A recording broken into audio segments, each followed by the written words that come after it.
Julian Whittaker wasn't expecting the past to call him on a Tuesday night. But there it was, Ethan's name glowing on his phone, his voice on speaker carrying that familiar blend of nostalgia and insistence. "Come on, Lily Julian," Ethan said, half laughing, half pushing. "You owe me. Remember how I let you copy half my chemistry final? This is me collecting." Julian leaned back in his leather chair, letting the city lights of Aurora shimmer beyond the floor-to-ceiling windows. Being CEO of a billion-dollar tech firm had its burdens, and this, surprise guilt trips from the past, was apparently one of them. "It's just one night," Ethan added. "One reunion." Julian sighed, scrolling through the yearbook photos Ethan had sent earlier. His eyes paused on a familiar name he hadn't thought about in years. "Lily Park?" he asked. "I didn't even know her." "No," Ethan said quietly, "but you saw her. We all did, and you chose to look away."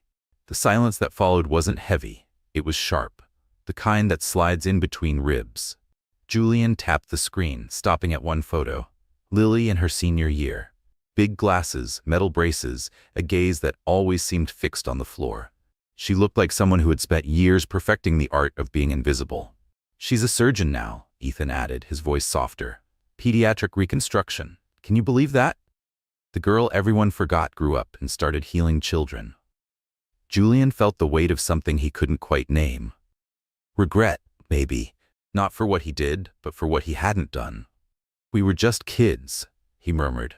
"Clueless and stupid." "Exactly," Ethan said. "So now that you're not a kid anymore, do something different. Invite her. Show her that not everyone from those days stayed the same." Julian stared at the stock ticker running on his screen, the green and red numbers meaningless for once. "She won't say yes." "Maybe not," Ethan said. "But maybe that's not the point." There was a pause, longer this time. Then Julian asked, "Why does this matter to you?" Ethan hesitated before answering. "Because I used to be the kid no one believed in either, and someone once gave me a chance to be more than that. I think she deserves that too." Julian didn't reply right away. He simply opened his calendar. 6 weeks until the Eastfield High 10-year reunion.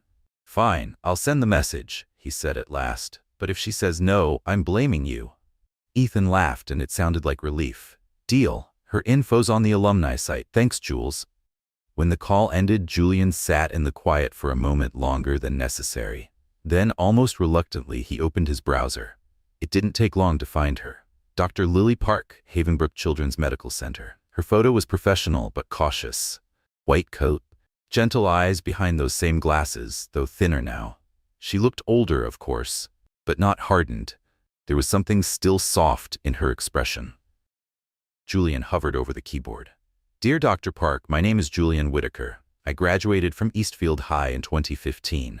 You may not remember me, but I'm writing to invite you to our upcoming 10-year reunion. I'd be honored if you'd consider attending as my guest." He read it once, then, without hesitation, deleted the entire message. Julian stared at the blinking cursor. His first draft felt stiff, like a corporate memo rather than a message to someone he hadn't spoken to in 10 years. He deleted the whole thing and tried again.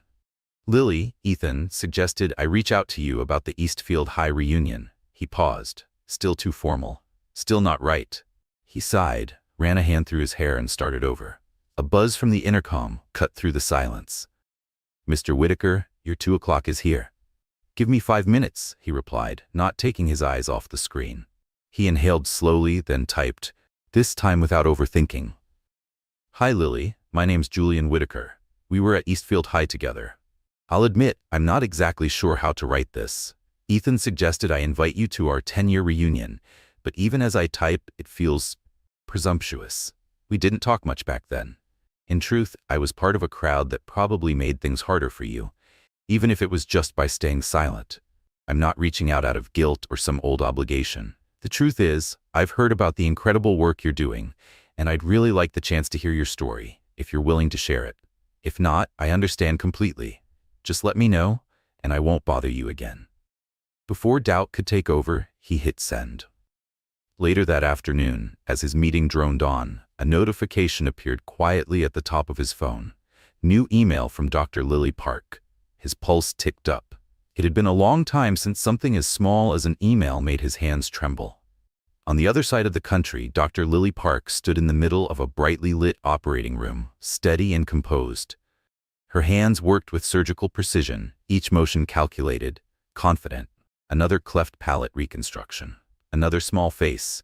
Another life subtly changed. The anesthesiologist noted a slight shift in vitals. "Expected at this point," Lily said calmly. "Let's continue." This was her world, the one where she didn't have to explain herself. Here, she wasn't the quiet girl from high school or the target of teenage cruelty. She was simply Dr. Park, trusted, capable, respected. And yet, somewhere behind her composed exterior, a ripple of unease stirred. It had started that morning, when she opened an unexpected email from Julian Whitaker. She hadn't answered. 2 hours later, the surgery wrapped. Another success. She peeled off her gloves, rolling her shoulders to release the weight of the procedure. "Another flawless job," said Dr. Lisa Wong, her mentor, as they scrubbed out. "No wonder the board wants you leading the new craniofacial center." Lily offered a tired smile. "Just doing my part." Lisa leaned against the sink, softening her tone. "They were especially impressed by your push for psychological care alongside the surgeries. Not many doctors think about that." "It comes from experience," Lily said quietly, too quietly. She instantly regretted it. Lisa gave her a knowing look. "This wouldn't have anything to do with your high school reunion, would it? I heard some of the nurses talking. Angela's planning to go." Lily dried her hands more forcefully than necessary. "I got an email this morning," she admitted, "from Julian Whitaker." Lisa raised an eyebrow. "The tech guy?" Lily nodded. "Apparently he's inviting me to the reunion." Lisa's voice softened. "Isn't he the one in the news lately? Something about groundbreaking software for surgical planning?" "That's him." Her phone buzzed again.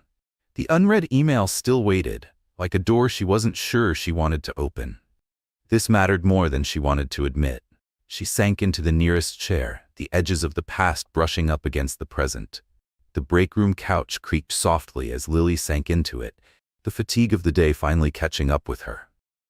She closed her eyes, allowing herself a moment, just one, to feel the weight of what that email had stirred. "He was one of the golden ones, wasn't he?" she murmured. "Julian Whitaker. Always surrounded, always admired, never cruel, but never kind either." Her voice drifted off as old memories tiptoed back. Whispered jokes in crowded hallways. Suppressed laughter when she walked past. The echo of lockers slamming shut behind her back. Dr. Lisa Wong settled beside her, a gentle presence. "And now he's playing Prince Charming, is he? Sounds like Ethan's the one pulling the strings." "He said as much," Lily replied, glancing down at her phone again. "Ethan encouraged him." Lisa's expression shifted. "Wasn't Ethan the one who led that awful chant at graduation? The ugly duckling thing?" Lily nodded slowly. "That's him." She opened the email again, her eyes scanning Julian's words. There was something in them, something unpolished and unexpectedly sincere. It caught her off guard, coming from someone so used to being on top of the world. "At least he was honest," she whispered. Lisa looked at her with quiet seriousness. "But you don't owe them anything, Lily. You know that, right?"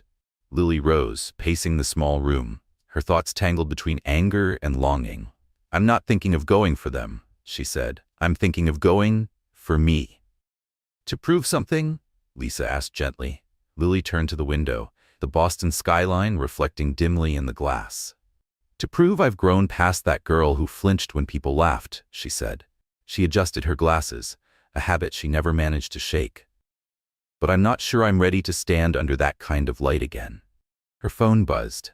Another surgical consult. Life moved forward whether or not the past came knocking. "Sleep on it," Lisa said, standing.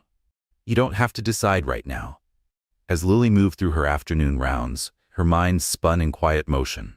She thought of the custom masks they used in craniofacial reconstruction, tools that allowed patients to imagine themselves whole again, without fear or shame.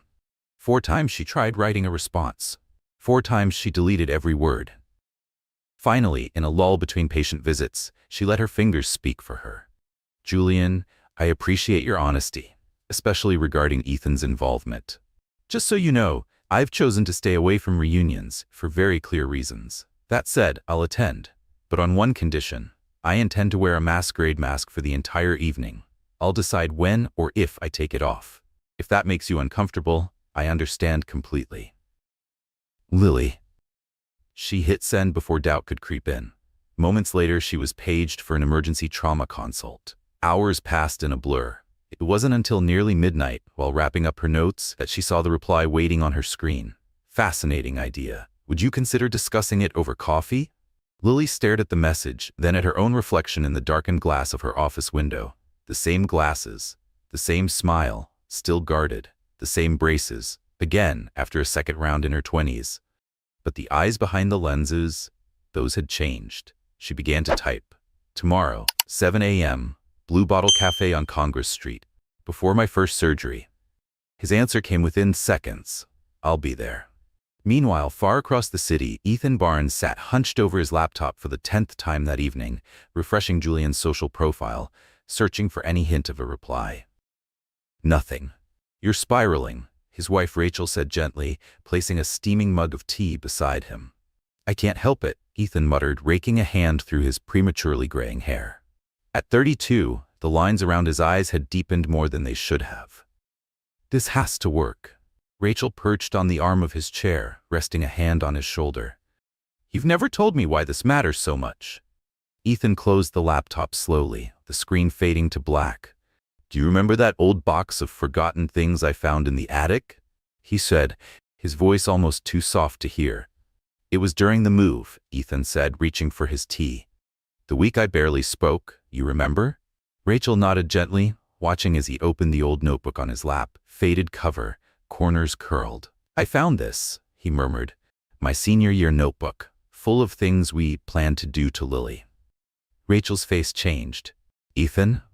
I was the one behind it, he confessed, the words jagged as they left his mouth.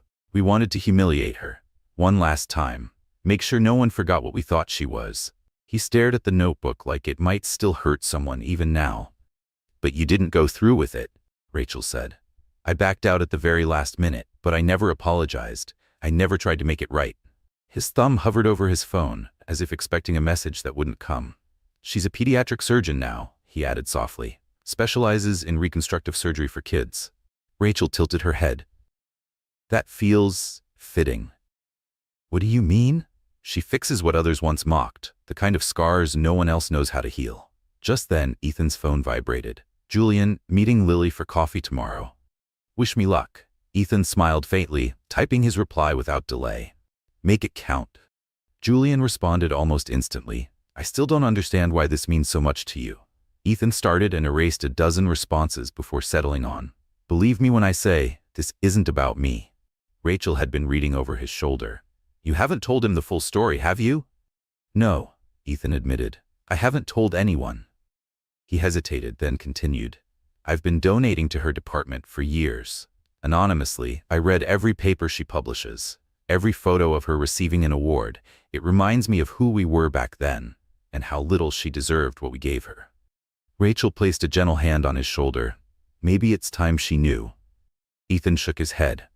This isn't about forgiveness. I'm not looking for closure. I just want to give her the night we tried to take away. A new notification blinked onto his screen, this time from the Alumni Association. Final headcount needed for the gala. RSVP deadline approaching. Rachel tilted her head. You're still trying to play matchmaker. No, Ethan said firmly. I'm not matching them. I'm giving them a moment they were both denied. He pulled up Lily's hospital profile, her accolades and titles listed beside a calm, confident photo. She should walk into that ballroom beside someone who truly sees her. And if it doesn't go the way you hope? Rachel asked quietly. Ethan glanced down at the fireplace, where the notebook now existed only as ash. Then I'll tell her everything. The plan, the donations, all of it. Rachel touched his hand. You're a good man, Ethan Barnes. He looked up, not smiling. I'm trying to become one. Another message from Julian appeared. Any idea how she takes her coffee? Ethan chuckled, the sound light for the first time that night. Some things, he typed back, you're meant to discover for yourself. At 6:55 a.m., the Blue Bottle Cafe on Congress Street was nearly empty. Julian stepped inside, the warmth of the place wrapping around him like a second skin. He approached the counter, uncertain. After a long pause, he ordered 2 of everything that looked remotely breakfast-like. The barista raised an eyebrow but said nothing as the trays filled. At exactly 7 a.m., the door opened with a soft chime. Lily Park stepped in, her winter coat draped over surgical scrubs, her hair neatly pulled back. She paused, eyes scanning the room until they landed on him. Julian stood. "You ordered enough food for an entire operating team," she remarked, settling into the seat across from him. He smiled, nervous but genuine. "I wasn't sure what you liked." Julian gently nudged the plate of pastries toward the center of the table. "I wasn't sure about your preferences," he said. "So I brought a bit of everything." Lily glanced at the selection, then reached for a plain croissant. "I used to bring my own lunch in high school," she said casually. The cafeteria food wasn't exactly brace-friendly. She took a bite and offered a small smile. "Still have them, actually. Phase 2, adult orthodontics." Julian tried not to stare at the silver brackets lining her teeth. "They look polished. Elegant, actually." "There's no need to compliment my braces," she said with a soft laugh, sipping her coffee. There was a brief pause, then she met his eyes. "Let's talk about the email." Julian shifted in his seat, his expression more serious now. "About Tom, I want to be clear, I'm not here because of him." "I'm not interested in Tom's motivations," Lily interrupted, calm but direct. "I'm interested in yours. Why did you agree to this?" He thought for a moment before answering. "Honestly, at first it was because of Tom's persistence. He has a way of nudging people." "And then," she pressed. Julian hesitated, then admitted, "Then I looked you up. Read your work. Pediatric reconstructive surgery. It's extraordinary, Lily." She didn't respond right away. Instead, she broke her croissant into tiny pieces, her fingers methodical. "Is this the part where you say beauty is on the inside?" she asked dryly. "No," Julian replied gently. "This is the part where I ask about your idea for the masquerade." He leaned in slightly, voice low. "Why the mask?" "Because I want one night where people have to speak to me before they judge me," she said simply. "In your world, tech, algorithms, you understand the importance of controlling variables." Julian blinked. "So this is a social experiment?" "More like self-preservation," she said, not breaking eye contact. He considered her words carefully. "That's fair, but if we're doing this, I think we need a few ground rules." Lily pulled her phone from her coat pocket and glanced at the time. "I have a surgery in 40 minutes. Let's make it quick." Julian nodded. "Rule 1, she said firmly. "No one can know who I am at the ball. Complete anonymity." "Agreed." "Rule 2, don't hover in the shadows all night." He smirked. "Understood." "Rule 3, no photos. If there are photographers, I'm gone before the masks come off." "Got it." She looked up again. "Rule 4, if anyone asks, we reconnected at a med tech conference last month. I actually attended one in Boston, so technically, it's not a lie." Julian raised an eyebrow. "You really thought this through?" "I'm a surgeon," she said, rising from her seat. "I plan everything." She gathered her bag, then paused, her voice softer. "This isn't a romantic fairy tale, Julian. I'm not your redemption arc." "Of course not," he said, rising with her. "But what is it then?"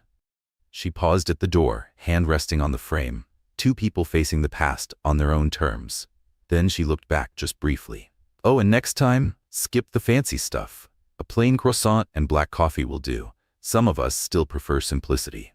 With that, she disappeared into the early morning crowd. Julian stared at the untouched pastries, then glanced at his phone. A message from Ethan blinked on the screen. "How'd it go?" He typed back. She said yes. "But this is already bigger than us," Ethan replied in seconds. "Then it's time you both learned how to swim." 2 weeks later, Julian and Lily sat across from one another again. This time in a quieter cafe, long after the lunch rush had passed. The table between them was scattered with medical journals and printed research articles. The conversation was no longer about the past, it was about possibility. "These masks are ridiculous," Lily said, flicking through photos of a Venetian-themed gala on her tablet. "They barely cover anything at all." Across the table, Julian pretended to read a medical journal, though the words blurred past his focus. "Would you prefer something more Phantom of the Opera?" he asked, half joking. "I'm thinking more refined than theatrical," she replied. With a few taps, she turned the screen toward him. "Something like this." The design was breathtaking. An ornate creation of filigree metalwork and shimmering stones, cascading from the forehead to the cheekbones like a sculpted waterfall of light. Julian raised an eyebrow. "That looks expensive." "I can manage," Lily said. a note of sharpness in her tone. Surgeons don't exactly live off ramen. He raised his hands in surrender. I didn't mean it that way. I know, she softened, but this isn't about money, it's about something else. Power. Julian set the journal aside. Can I ask you something? That depends, she replied, folding her arms. What kind of question? Why did you say yes? Lily's spoon circled slowly through her coffee. You could have ignored me, Julian added.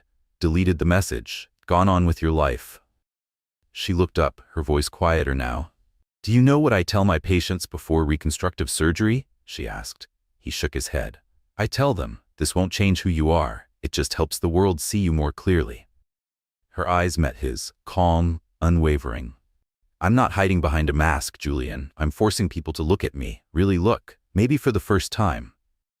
Julian felt the weight of that, the truth of it landing with more force than he expected. And what am I supposed to see? He asked gently. That's entirely up to you, she said, gathering the scattered journals into a neat stack.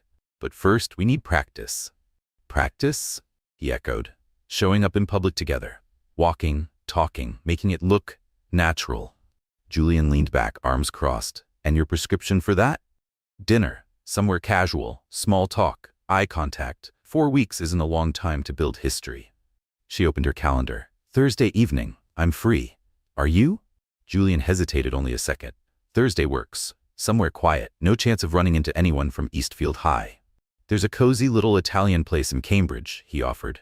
Low light, great food, no high school ghosts. Perfect, she said, standing. Oh, and Julian. He looked up. No tailored suits. Dress for comfort, not for battle.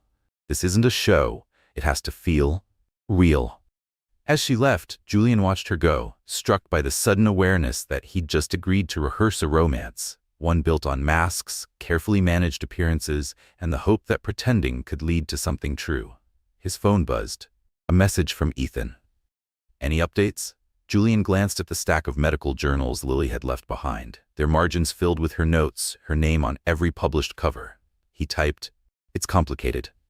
Ethan's reply came immediately. "Isn't that the point?" Julian stared at the screen, then turned his gaze to the sketch of Lily's mask resting on the table.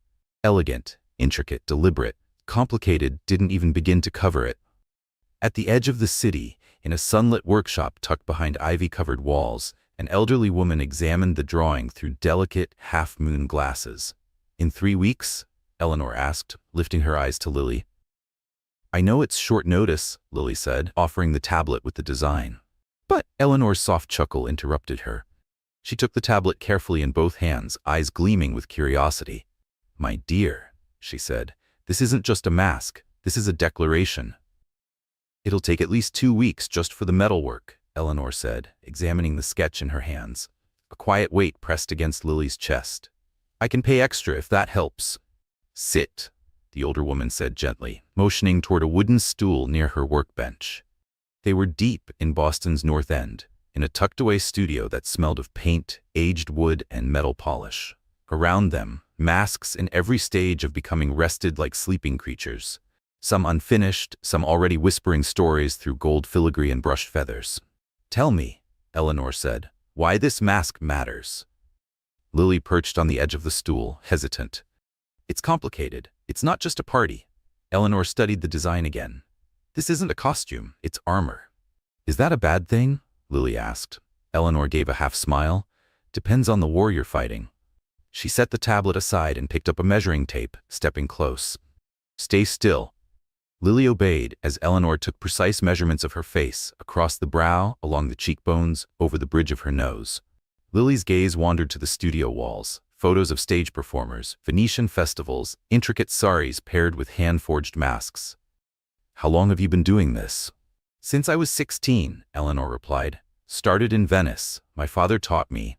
Every mask tells a story." "And what story does mine tell?" Lily asked. Eleanor paused, eyes glinting. "A reunion of classmates. That's the most treacherous theater of all." Lily laughed softly, nervously. "It's not quite like that." "No?" Eleanor raised an eyebrow. "Then why create a mask that hides everything but your eyes?" Lily's hand instinctively brushed her braces, a small, almost invisible flicker of old embarrassment. "I want them to see me differently." "Or maybe," Eleanor said, closing her notebook, "you want to see them differently." Lily blinked. What do you mean? Behind a mask, you can observe the world without being observed. You can see who people really are, those who once judged you. But, she warned, picking up a half-finished mask from the bench, be careful. Sometimes a mask becomes a prison. If you forget, you're allowed to take it off.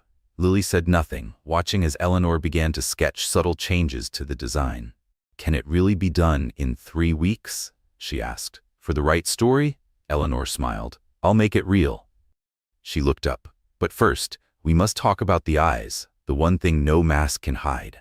Are you ready for people to truly see them?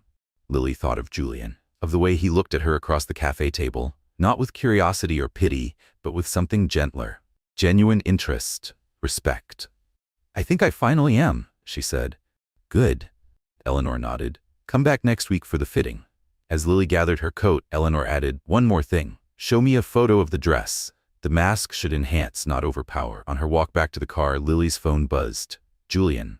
Found the perfect spot for Thursday. Hope it's casual enough. Attached was a photo of a charming, tucked-away Italian eatery. Ivy on the walls, candlelight in the windows. She smiled. He was trying. That mattered. Lily, looks great.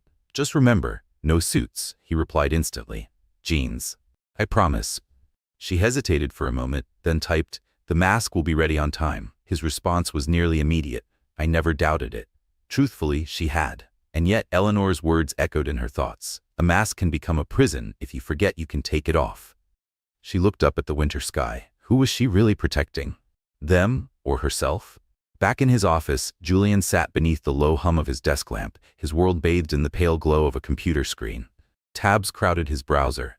Research articles, medical journals, published studies, all by her. He wasn't reading for information anymore. He was searching for understanding. In the quiet of that late hour, he realized something. This was no longer about a reunion. It was becoming something much more difficult and far more honest. Julian sat quietly, staring at the evaluation data on the screen.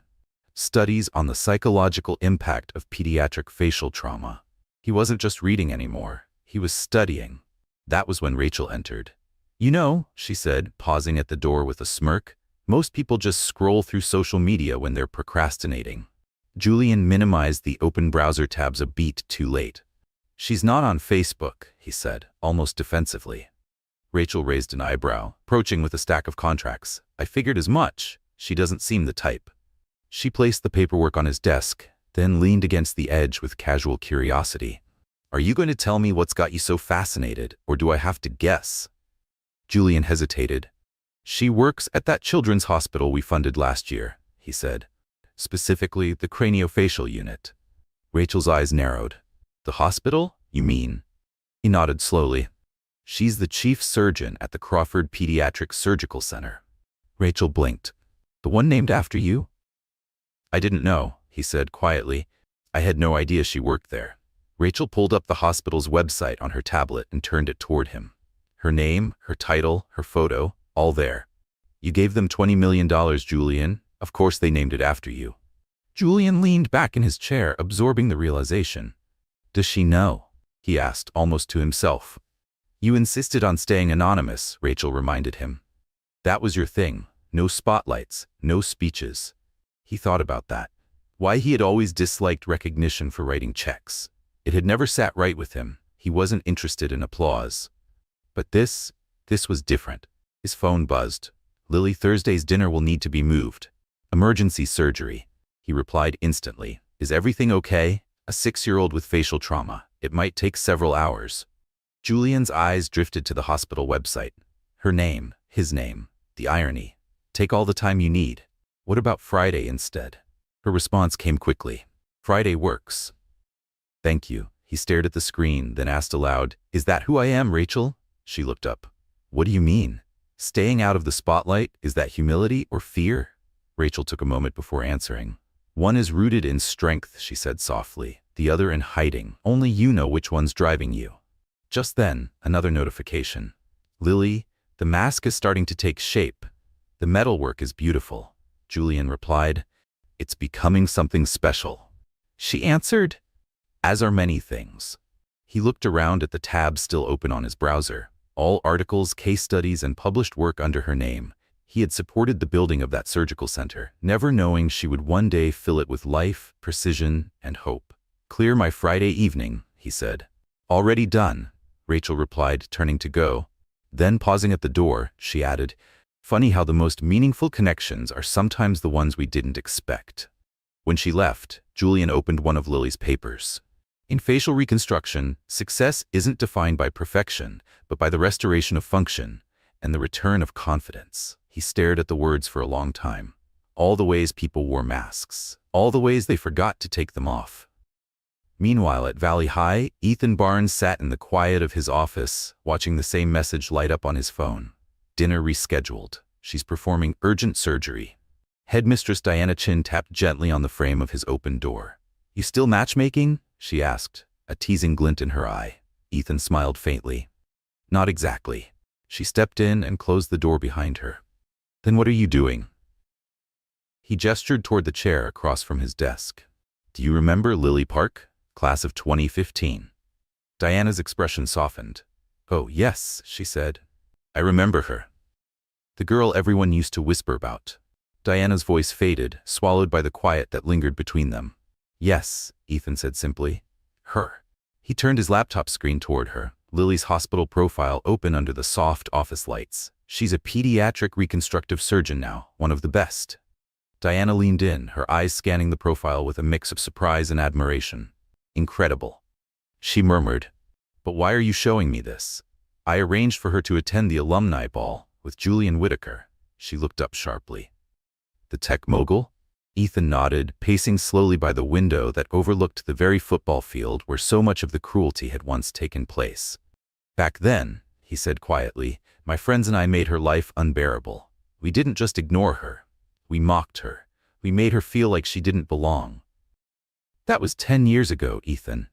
"Exactly," he said, pausing. "And I've carried it with me every single day since." Outside, students crossed the field, oblivious to the ghosts still wandering there. "I've followed her work from afar," he continued, "donated to her department anonymously, read every paper she's published. She doesn't know. She can't know. Not yet." Diana was quiet for a moment. "And Julian?" she finally asked. "He's not who he used to be," Ethan said. "Focused, disciplined, honest in his own quiet way, like her. They had dinner last week. They're meeting again tomorrow." Diana stood slowly. "Be careful, Ethan. You can't rewrite the past by orchestrating other people's futures." "I'm not trying to rewrite anything," he replied. "I'm just hoping to give her the one night we tried to take from her." He glanced at his phone. No new messages from Julian. Not yet, but in their exchanges the masks had begun to fall, slowly. Naturally. As Diana turned to leave, she hesitated at the door. "You know what's ironic?" she said, looking back at him. "You're the one wearing the biggest mask of all." When she left, Ethan returned to his screen, scrolling through his donation history. Another anonymous payment was due next week, another piece of quiet penance. Just then, his phone buzzed. "Julian, just found out, my donation last year went to Lily's department. I didn't even realize." Ethan's heart skipped. "One secret still intact," he typed back. Funny how things fall into place. But as he stared at the long list of hidden contributions, a quiet thought crept in. Perhaps Diana was right. Perhaps I've worn the most elaborate disguise of all. Elsewhere, Julian stared at himself in the mirror, holding his phone in one hand as his video call with Lily loaded. She appeared on the screen, her gaze sharp. "That suit won't work," she said flatly. He blinked. "What's wrong with it?" "You look like you stepped out of a Forbes cover shoot," she replied. "This isn't a shareholders' gala, it's a reunion. Blend in." Julian looked down at the sleek tuxedo. "I thought we were aiming for elegance." "We are," she said, adjusting her laptop angle. "But you're coming off as the CEO of the universe. We need warmth, not Wall Street." He loosened his bow tie. "Suggestions?" "The charcoal suit you wore at dinner last week," she said. "More approachable, less Fortune 500. Julian smirked. "So you did notice?"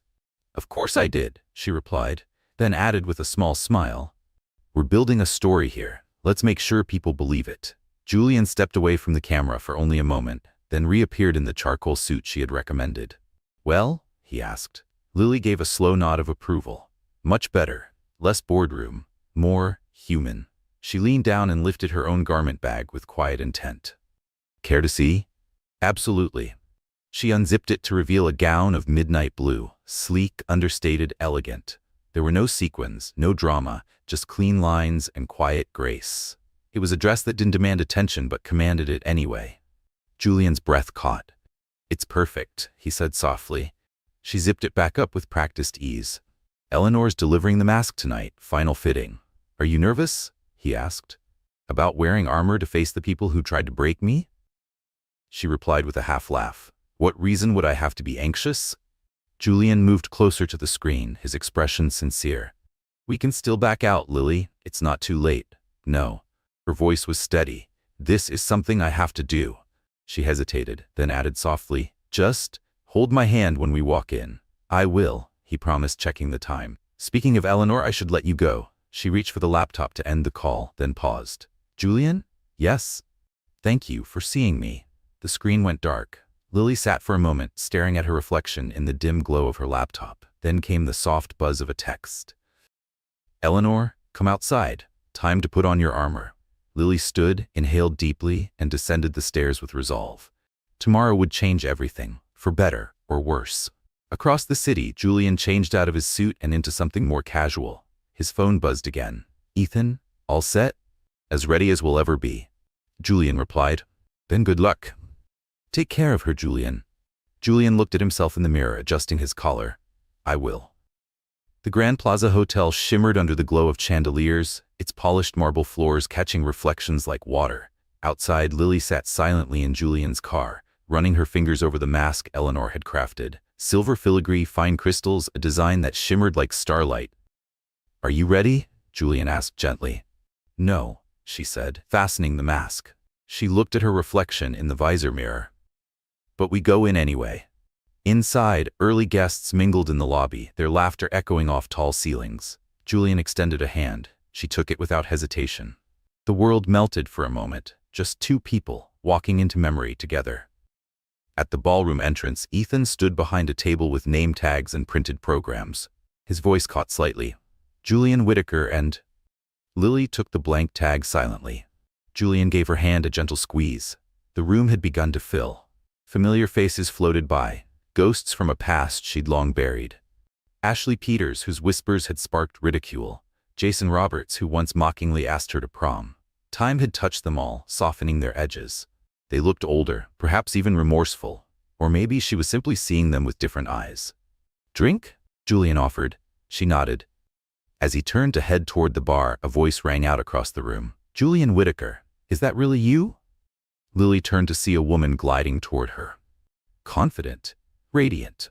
Jennifer Mills. Jennifer stopped short when she saw Lily. "And who might you be?" she asked, brow arching. Lily's eyes sparkled behind the mask. She didn't need to smile. The mask carried her expression just fine. Julian returned just in time to hear Jennifer's next question. "Is this your date, Julian? She looks familiar. Have we met?" Lily's voice was calm, almost amused. "There's always something familiar about a person who doesn't try too hard to be seen." Jennifer narrowed her eyes. "There's something about you I can't quite place." Lily tilted her head slightly, mask catching the chandelier's light. "Then perhaps it's time you started looking closer." "I'm not from around here," Lily replied smoothly, just as Julian returned with 2 glasses of wine. "Jennifer." He nodded politely, handing Lily her drink. "Always a pleasure. You won't believe the news about my new startup." Jennifer launched in, already halfway through her story, barely sparing a glance at Lily beside him. Lily listened silently, watching the woman's dramatic hand gestures and carefully practiced smiles. The same Jennifer who once ruled the high school social scene now seemed more rehearsed than radiant. Her laugh rang out, slightly too loud, slightly too forced. More classmates began to drift toward them. Julian handled the small talk with practiced ease, subtly shielding Lily from too much scrutiny. When addressed directly, she responded calmly, her voice steady beneath the mask of silver and light. "So," someone asked, "are you in the medical field too?" "I work in surgery," she said simply. "How did you two meet?" Julian smiled. "Medical tech conference in Boston." The lie slid easily into place, polished and believable. As the night wore on, Lily realized something unexpected. She was no longer afraid. These people who had once towered over her in memory had shrunk in reality. Their judgments, their glances, their whispered gossip, it held no power anymore. Her phone buzzed. Eleanor, how's the armor holding up? Lily looked around the room. Ashley, Jason, Jennifer. The same faces, now distant shadows. Lily, I don't think I need it anymore. Eleanor, then it's doing its job perfectly. She turned to Julian and touched his arm gently. Shall we dance? He looked surprised, then pleased. I'd love to. As they moved in sync to the soft rhythm of the music, she caught their reflection in the ballroom mirror. A poised woman behind a mask. A man who had once belonged to a different world. And yet, here they were, real in a way that felt entirely new. Thank you, she whispered. For what? For letting me stay hidden until I was ready not to be. His hand settled more firmly at her waist. The night's not over yet. She smiled behind her mask, this time not out of defense, but anticipation. Later, seated at a long banquet table, Lily found herself beside Ashley Peters, who slid into the chair with practiced grace. So, Ashley said, swirling her wine, what's your secret? My secret, Lily asked, setting her fork down gently. How'd you manage to get Julian Whittaker to bring you? Ashley leaned in, voice coated with curiosity and something sharper. You know, half the women in this room have been eyeing him all night. Lily felt Julian shift slightly beside her, aware of the tension. She remained composed. Maybe, she replied. I asked better questions than the rest. Across the room, someone nearly choked on their drink. Ashley's smile faltered just for a moment. You know, she continued, your voice, it's oddly familiar. Did you go to Eastfield? She went to boarding school, Julian said smoothly, in Switzerland. Ashley blinked. Is that so? And you two still managed to meet at a medtech conference? How convenient. Lily straightened slightly in her seat. Indeed, she said coolly, before Julian was called away. Julian Whittaker. Tom's voice rang out. We need you for the alumni achievement photo. He stood, brushing Lily's hand gently. I'll be right back. The moment he left, Ashley turned, her facade slipping. All right, she said, eyes narrowing. Who are you, really? Lily took a sip of water, letting the question hang in the air. Across the table, Ashley fiddled nervously with her hair. Lily watched the micro-expressions, tightness around the eyes, the anxious lift of the brow, the restless tapping of fingers. Who are you trying to find behind that mask? Lily wondered silently. Me. Or yourself. But she didn't answer, not yet. So, what kind of person did he usually go for? Ashley's tone was light, but her eyes were sharp. Well-liked, attractive, she added, her smile turning ever so slightly acidic. Ordinary. The word lingered like static between them. But instead of shrinking beneath it, Lily felt something shift inside. Something neither bitter nor defensive. Something closer to pity. Conformity, she said gently, is a little dull, don't you think? She tilted her head. It seems, Ashley, you haven't changed much at all. Ashley's wine glass froze halfway to her lips. Excuse me? Before Lily could respond, Julian returned to the table, sensing the undercurrent. Everything all right? He asked, with a calm that didn't beg for truth. Perfect, Lily replied, rising smoothly to her feet. Ashley, however, remained seated, still processing, her mind drifting back to hallways and locker doors and echoes from another life. Wait, you can't be, she started, eyes widening. But Lily had already turned, linking her arm through Julian's. Dance with me, she whispered. He pulled her gently onto the floor, his expression curious. You okay? She leaned in, resting her head lightly on his shoulder. Better than okay, she murmured, watching Ashley whispering furiously to Jennifer Mills from across the ballroom. They're starting to understand. You want to leave? Julian asked softly. She shook her head. For the first time, she said, I want to stay. From across the room, Ethan watched them dance, a quiet smile playing at the corners of his lips. His phone buzzed, confirmation from the hospital's donation portal. Another month, another contribution. He looked back at the couple on the dance floor, Julian completely captivated, and Lily, radiant beneath her mask. At that moment, Ethan thought, maybe redemption doesn't always come from confession. Sometimes it comes from giving someone else a chance to be seen. The music slowed, the notes melting into something softer. Lily's mask caught the light, casting glimmering shadows that danced across the marble floor like stars. Later that evening, near the women's lounge, Jennifer approached her. Is it true? She asked, her voice low. Are you Lily? Lily adjusted her mask slightly, her tone neutral. What makes you ask? Because Ashley is convinced, Jennifer whispered. And I'm starting to believe her. Lily glanced back at the ballroom. Julian stood in conversation, unaware. She looked at Jennifer again closely, the slight quiver in her hands, the doubt in her eyes. Would it matter, she asked. Jennifer hesitated. Don't know. Let's not talk about high school, Lily said quietly. I'm not here for apologies. Then why are you here? Jennifer asked, genuinely confused. Lily took a breath. To see something. What? That you're all just people, she said. Not monsters, not gods, just flawed human beings who once made cruel decisions. Jennifer recoiled slightly. We were kids. We didn't know any better. We were kids, Lily agreed, but now we're not. She turned to leave, but Jennifer caught her arm. I have a daughter, she said suddenly. Lily stopped. She's starting middle school next year. Jennifer's voice trembled. And I'm terrified that she'll be hurt the way we hurt others, or worse, that she'll be the one doing the hurting. Lily felt the tightness in her chest ease. What's her name? Lucy. Lily smiled softly behind the mask. Then you're already a better person than you were at 17. Jennifer blinked, tears welling at the corners of her eyes. How are you so calm about all of this? Lily lifted a hand, brushing her fingers across the edge of her mask. Because I've stopped hiding. Choosing who sees me, Lily thought, and how they see me. The doors of the grand ballroom swung open once more. Julian stepped in, exuding a quiet kind of elegance. Not flashy, not showy, but solid, present. All good here? He asked gently. All good, Lily replied, her voice honest. Jennifer was just telling me about her daughter. A flicker of understanding passed through Julian's expression. He held out his arm. Shall we? She looked at him, then back at Jennifer, at the questions in her eyes, the realization blooming slowly, delicately. I think I'm ready, Lily said softly, to start something new. Her hand lifted toward the ribbons of her mask. Are you sure? Julian asked, barely above a whisper. Lily gave a quiet nod. Some wounds, she said, need air to heal. With deliberate care, she untied the silver ribbons. The mask, Eleanor's masterpiece, slipped from her face, revealing everything. The braces, the glasses, the quiet courage in her eyes. Jennifer stared. Hi, Jen, Lily said with gentle steadiness. It's been a while. For a moment, time paused, and in that stillness, something real passed between them. Recognition, yes, but something closer to reverence. 3 days later, on a brisk Monday morning, Lily stood in the surgical prep room reviewing scans. Patient, Emily Crawford. Age 6. Facial fractures.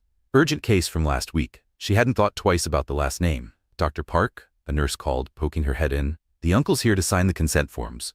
Lily nodded, still reviewing the CT scans. Send him in. She didn't look up until the voice reached her. Lily? She turned slowly. Julian stood in the doorway, Pargy looking very little like the composed CEO she was used to. His shirt slightly wrinkled, hair mussed, eyes tired. She's your niece? Lily asked quietly. He nodded, brushing a hand through his hair. This morning I found out you're her surgeon. She looked back at the scans. The injuries were complex, delicate bone work required. You didn't say anything. I didn't want to distract you, Julian replied. Didn't want you to feel any pressure. He stepped closer, eyes falling on the surgical imagery. I also just realized something else. This center, the one I donated to anonymously last year. Lily's eyes flicked up. You didn't know I worked here? He shook his head. Not until recently. The timing, the updates, the nameplate I walked past without thinking. She swallowed hard. The Crawford Pediatric Surgical Center. She passed it every day, never connecting it to him. I should prep for surgery, she said briskly, collecting her notes. The nurse will bring you the forms. But as she turned, he reached gently for her arm. Lily, wait. She paused. I meant what I said. This isn't about the ball or the coffee or dinners. It's not about making amends for the past. I've read your work, every paper, every breakthrough. I know your talent, and I trust you with everything that matters. Her eyes dropped briefly to his hand on her arm, then met his gaze again. I have to get this right, he added. You will, she said, her voice firm but soft. He let go. Thank you, he said, stepping back, for taking off the mask, for letting the world see you. As he left, Lily glanced once more at the scans. Then her phone buzzed. Eleanor, what does it feel like, warrior, to be seen? Lily lifted her hand to her cheek, no longer hidden, no longer guarded. Just a surgeon, focused and ready. She typed back, it feels right. Then she turned toward the operating room. Is that you, Uncle Julian? Emily's voice was soft, muffled by layers of gauze and bandages. Julian looked up from the laptop that had barely left his side in the 3 days since her surgery. Lily's operation had gone well, but healing, they'd been told, would take time. "You already look amazing to me," he said, easing into a chair beside her. "Honestly, I think the other kids might get jealous." "Why?" Emily asked. "Because you're braver than all of them put together." She smiled, tired but genuine. The moment lingered, quiet, gentle, until a soft knock broke the silence. Lily entered, tablet in hand, her white coat immaculate even at the late hour. "How's my favorite patient doing?" she asked, checking Emily's vitals. "She makes me feel calm," Emily whispered to Julian, as if letting him in on a secret. Lily smiled, adjusting her glasses. "I heard you've been talking about braces. Do you have them too?" Emily asked. "Absolutely. And believe it or not," Lily chuckled, "I got teased for them when I was younger too." "What did you do?" "I became a surgeon who helps kids feel confident in their own skin."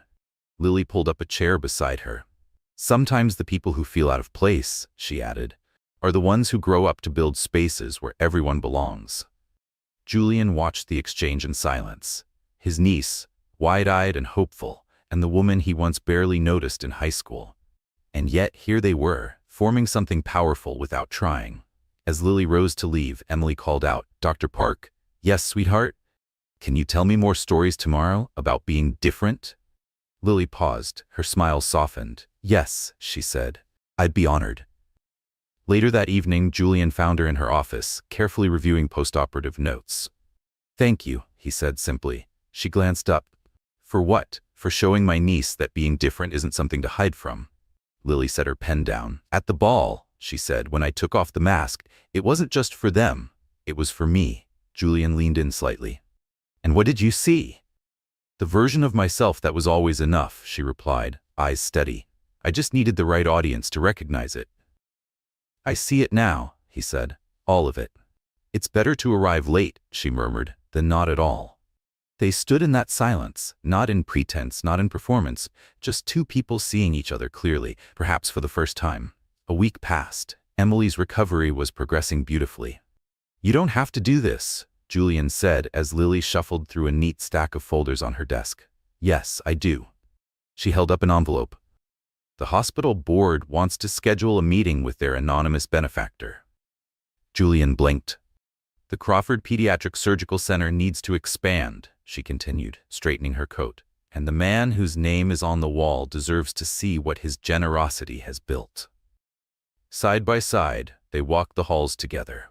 She introduced him to the staff, showed him the new equipment, pointed out the redesigned waiting area where nervous parents sat through the longest hours of their lives.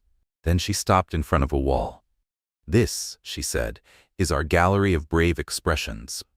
Dozens of colorful self-portraits hung across the wall, drawn by children before and after their surgeries. Some were simple crayon sketches, others more detailed, but all of them radiated something deeply human. Julian stepped closer, his eyes landing on one. A girl with wild curly hair, big eyes, and a silver smile. "She drew that the night before her operation," Lily said quietly. "And this one," she pointed to another, "was done a month after." Julian didn't speak. He just stood there, eyes moving from picture to picture, the weight of it all settling gently on his shoulders. Not guilt, not duty, just understanding. Each drawing on the gallery wall had one thing in common. Every child, no matter the scar or surgery, had drawn themselves smiling. "Emily's will be up there soon," Lily said softly. "She's working on it now," Julian added, his voice filled with quiet pride. "I didn't know," he continued. "When I donated, I never imagined I was doing anything more than writing a check." Lily turned to face him, her expression warm. "You did more than help," she said. "You gave kids like me a new lens to see themselves through. A kinder one." Before Julian could respond, a nurse appeared with a handful of charts. Lily reviewed them with practiced ease, slipping into her focused rhythm. Julian watched her work, confident, composed, entirely in her element. Then a gentle voice broke the hum of the ward. "Dr. Park?" They turned to see Emily making her way down the hall, her mother supporting her gently. Her bandages were mostly gone now, revealing skin that was healing with remarkable grace. "Look," Emily beamed, holding up her recovery chart. "Just 2 more days, and these are gone for good." Lily crouched beside her. You're doing amazing, Emily. Just like we talked about. Brave hearts heal best. Emily smiled, then turned to Julian. Uncle Julian? Are you visiting Dr. Park's special place too? Lily rose. Actually, she said, glancing at him, your uncle helped create this place. Emily's eyes widened. Really? Really? Julian said, kneeling beside her. But Dr. Park made it matter. Are you working together? Emily asked innocently. Lily and Julian shared a quiet look. We are, Lily said, as a team. As Emily left for her physical therapy session, they stood for a moment in the quiet corridor, watching the life flowing around them. You know, Julian said after a pause, most teams grab coffee together. Lily raised an eyebrow. Are you asking me out again? This time, he said, no rehearsals, no masks. She pretended to think. I suppose I could squeeze you in, Julian smiled. Still black coffee? Still black, she said, returning his grin. Some things never change. Meanwhile, back at Valley High, Ethan sat alone in his office, staring at a photo Lily had recently posted to the hospital's professional network. Emily, now bandage-free, beaming beside Dr. Park and her uncle, the once anonymous benefactor. From the doorway, Diana Chin asked quietly, a confession then? About what? Those monthly donations. Ethan slid his phone into his pocket. Not today. When? He stood, gathering his coat. Soon, but not today. Later that afternoon, Lily was wrapping up her rounds when Julian approached her in the hallway, holding 2 steaming cups. Still the same? He asked, handing her one. She took a sip, still flawless. Emily's ready for discharge, he said. That's why I'm here. She's inviting you to her welcome home party. Lily blinked. Is that you, Julian? Just like her doctor. I told her you could take your time deciding. Lily looked at him over the rim of her cup, quiet for a moment. What if I showed up? Not as her surgeon, but just as myself. Julian tilted his head. What do you mean? As someone who's finally done rehearsing, who's ready to live. He placed his cup beside hers on the counter. Then I think that moment's already here. From the nurse's station nearby, Ethan watched them in silence. His phone buzzed, another confirmation from the hospital's donation platform. Your monthly contribution has been processed. He smiled faintly, typed a short reply, and walked out without another word. Some truths, after all, don't need to be spoken out loud. Masks, Julian murmured, his voice low but steady, sometimes stay longer than we expect. He and Lily stood side by side in the hospital corridor, their coffee forgotten in their hands. Silence stretched comfortably between them as they gazed at the wall of hand-drawn portraits, each one a small testament to resilience. There in the center, Emily's latest edition, a smiling self-portrait, her arms wrapped around 2 figures, her uncle and her surgeon. No masks, just light. Across town, Tom drove in silence, letting the quiet fill the spaces where words used to hurt. Funny, he thought, how the most meaningful stories often unfold when no one's trying to write them. The annual fundraiser for the Crawford Children's Surgical Center was alive with celebration. Conversations buzzed, laughter flowed. Light danced across polished floors and polished hearts. Lily stood at the podium, poised but heartfelt, addressing a room filled with benefactors, healthcare leaders and families whose lives had quietly been changed by this place. There was a time when this center was merely a sanctuary, she said, a place to rest, to recover. But today, it's become something more, a place of transformation. In the audience, Julian sat beside Emily, who clutched her science fair medal like a treasure. Her smile radiated pride. Next to them, Tom sat stiffly, his fingers tapping the armrest. We've been lucky, Lily continued. Blessed, really, with 2 anonymous donors. She looked toward Julian and offered a knowing smile. One made his presence known last year. Julian bowed his head slightly, eyes soft with quiet respect. But the other, Lily said, her tone now gentler, has remained in the shadows, month after month, quietly, steadily, giving. Tom held his breath. Today, she said, that donor came forward, a man who, like many of us, once believed he had to stay hidden. But healing, she added with warmth, can come in unexpected ways. Her eyes found Tom's, and often, from people who've been beside us all along. Tom stood slowly. The applause filled the room, warm and unfiltered. But he saw only Lily. And in her eyes, no judgment, only understanding, only peace. After the ceremony, the 3 of them gathered in Lily's office, Julian, Tom, and Lily. On her desk sat Eleanor's mask, no longer tied with ribbon but framed like artwork, no longer a shield, just a reminder. A decade of donations, Lily said quietly, glancing at Tom. Why didn't you tell me? It was never about me, he said simply. It was about making things right, in whatever way I could. Julian raised an eyebrow. That part at the podium, was that planned? Tom smirked. Some stories write themselves. Lily lifted the mask, its silver filigree catching the light like dew. Eleanor asked if she could display it, she said, as a symbol that some masks are never meant to stay. Julian tilted his head. And what did you say? I said yes, Lily replied, because I've moved on. She set the mask down one final time. Outside, the hospital pulsed with life. In the hallway, Emily's drawing still hung proudly, now surrounded by dozens of others. Together, they formed a mosaic of becoming, of children who once feared mirrors and now dared to draw themselves smiling. Every sketch, a story. Every line, a step forward. Julian turned toward Lily. Dinner later? She smiled, savoring her black coffee. Sounds perfect. As they exited the room together, Tom lingered behind. He pulled out his phone. The hospital's donation platform glowed on the screen. His finger hovered. Then, click. Reveal donor identity. Confirmed. He smiled faintly. Some masks, he realized, had served their purpose long ago. And now, it was time to lay them down. Thank you for walking this journey with us. Through every quiet moment, every unspoken fear, and every step toward healing, you've been here. Listening not just with your ears, but with your heart. This story wasn't just about masks or memories or second chances. It was about seeing ourselves and each other with more clarity, more compassion, and more courage than ever before. If it stirred something within you, if it reminded you of your own path, then know that you are never alone in it. From all of us at Shining Stories, thank you for letting us be a small part of your day, and perhaps a gentle part of your healing too. Until next time.